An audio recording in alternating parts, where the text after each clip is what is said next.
Good evening, class. Good evening, ma'am. Now, let us call Miss Jarrell to lead us the prayer.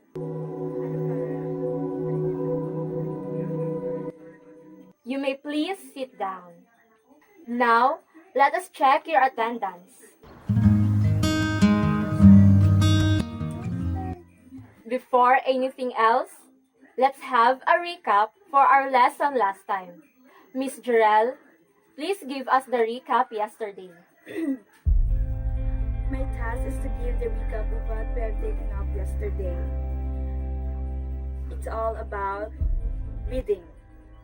Very good. Thank you so much for the recap. So, for us to be energized, let's have a warm up. In this, the whole class will be participating. The first student that is chosen will give a story or any kind of story that she or he wants to share. The story must not be completed.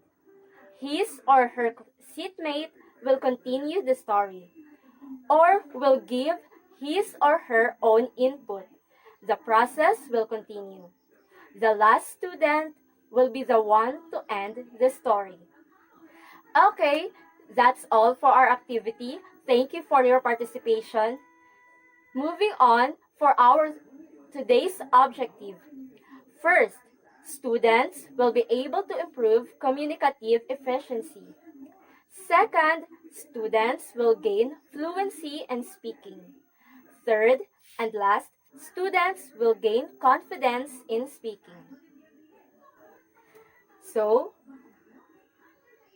for our another activity, the students will emphasize upon the flashcards on which instructions are given to them related to the role plays. The student will make complete sentences in their minds, and the students will make their fellow beings or students to listen to their dialogues. Very good. Thank you so much for your participating in our activities. Now, let us proceed to our discussion. Our discussion will focus on the types of speech context. The first speech context is called intrapersonal. Interpersonal refers to communication that centers on one person where the speakers act both as the sender and the receiver of the message. The message is made up of your thoughts and feelings. The channel is your brain, which processes what you are thinking and feeling. There is a feedback in the sense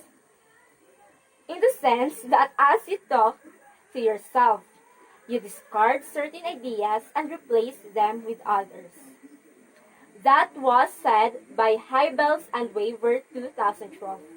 For example, you spent the night thinking and analyzing why a student from the other class talked to you on the way home, and you decided it probably meant nothing. The second example is you felt happy while thinking about how your teacher appreciated you for submitting your project before the due date, and you reflected on why was that so. The second speech content is called interpersonal. Interpersonal refers to communication between and among people and establishes personal relationships between and among them. Solomon and Theis 2013 state that the inter part of the word highlights how interpersonal communication connects people. When you engage in interpersonal communication, you and another person become linked to each other.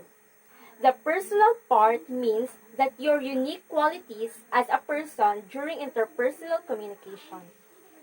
So, in our interpersonal, we have different types of interpersonal context. The JAD communication. JAD communication is a communication that occurs between two people. For example, you offered feedback on the speech performance of your classmate. That is an example of a communication between two people. The second example is you provide comfort to a friend who was feeling down. That is also an example of a two-person communication. We also have the small group. A small group refers to communication that involves at least 3 people, but not more than 12 people, engaging a face-to-face interaction to achieve a desired goal. In this type of communication, all participants can freely share ideas in a loose and open discussion. For example, you are participating in an organizational meeting which aims to address the concerns of your fellow students. That is a group communication where everyone is participating but not more than 12 people. The second example is you are having a discussion with your group mates on how to finish the assigned tasks. That is also an example of a small group communication. For the third speech context, we have this context called public. Public is the type that refers to communication that requires you to deliver or send a message before or in front of a group. The message can be driven by informational or persuasive purposes. In public communications, unlike in interpersonal and small group, the channels are more exaggerated. The voice is louder and the gestures are more expansive because the audience is bigger. The speaker might use additional visual channels such as slides or a PowerPoint presentation. That is another quote and quote by Hybels and Weaver 2012. The examples of public are number 1, you deliver a graduation speech to your batch. Number 2, you participate in a declamation, oratorical, or debate contest watched by a number of people. The 2 examples are an example of a communication that is performed in public. Our last speech context is mass communication.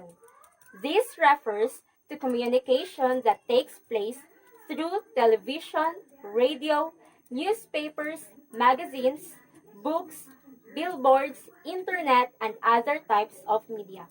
Any other types of media that is written, visual, and sound recordings are type of mass communication.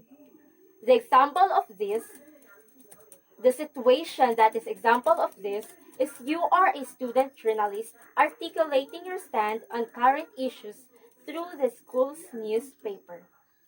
That's all for our lesson for today, the types of speech context. If you have any questions or clarifications, don't hesitate to ask me. Anyone? Okay, thank you for your participating in this discussion. Class dismissed and see you tomorrow.